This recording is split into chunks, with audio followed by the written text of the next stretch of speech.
আমি doctor Asia Khanam, ex professor and chairman, department of nephrology, Bangladesh medical বিশ্ববিদ্যালয় and senior consultant, Labaid hospital. বিশ্ব kidney দিবস 12ই মার্চ। প্রতি বছর মার্চ মাসের দ্বিতীয় বৃহস্পতিবার সারা বিশ্বব্যাপী ইন্টারন্যাশনাল কিডনি ডে পালিত হয়। এবারের প্রতিপাদ্য বিষয় হলো সকলের জন্য কিডনি স্বাস্থ্য এবং পরিবেশ ও কিডনি স্বাস্থ্যের উপর ভারসাম্য রাখা। তো এই কিডনি দিবসের মূল উদ্দেশ্য হলো কিডনি রোগ সম্বন্ধে সচেতনতা তৈরি করা, কিডনি রোগের বিশালতা মানুষকে জানানো এবং এর কাছ থেকে পরিত্রাণ পাওয়ার জন্য আমাদের কি কি করতে হবে, দ্যাট মিনস কিডনি রোগ প্রতিরোধের জন্য আমাদের কি করতে হবে, সেই হলো মূল প্রতিপাদ্য বিষয় কিডনি দিবসের। প্রতি বছরের মতো এবছর আমাদের দেশে কিডনি রোগ পালিত হবে। যেহেতু বর্তমানে রমজান মাস চলছে, রমজানে কিডনি রোগীদের খাওয়া দাওয়া কিভাবে রোজা রাখবে এবং তাদের ওষুধপত্র কিভাবে নেবে, সেক্ষেত্রে অনেক ভূমিকা রাখে এবং এই উদ্দেশ্য আমরা সচেতনতা একটা তৈরি করতে পারি এবারে কিডনি দিবসে। যেমন একজন রোগী যিনি কিডনি রোগের, তার কতগুলো নিয়ম কানুন মেনে চলতে হয়। যেমন তার ওষুধগুলো সে কখন খাবে।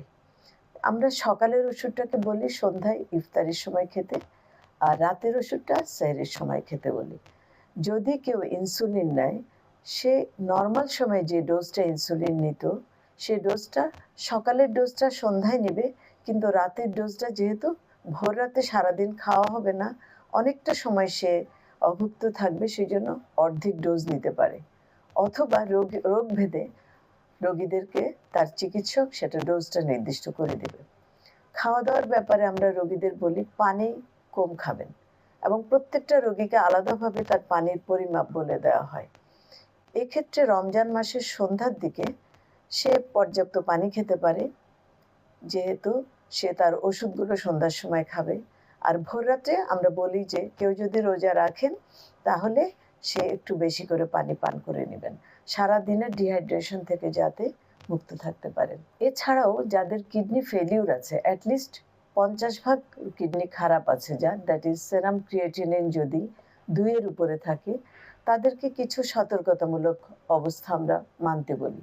যেমন যদি রোজা রাখে, কারো কারো ক্ষেত্রে কিডনি ফেলিউর বাড়তে পারে। আমরা রোগীদেরকে বলে দিই আগে, যেহেতু ফরজ রোজা, আমরা রোগীদের কখনো বলি না যে আপনি রোজা রাখবেন না। সেটা জেনে শুনে যে রোগী রাখবেন, কারণ কারো কারো ক্ষেত্রে দেখা যায় সারাদিন ডিহাইড্রেশনের কারণে কিডনি ফেলিউর কিছুটা বাড়ে।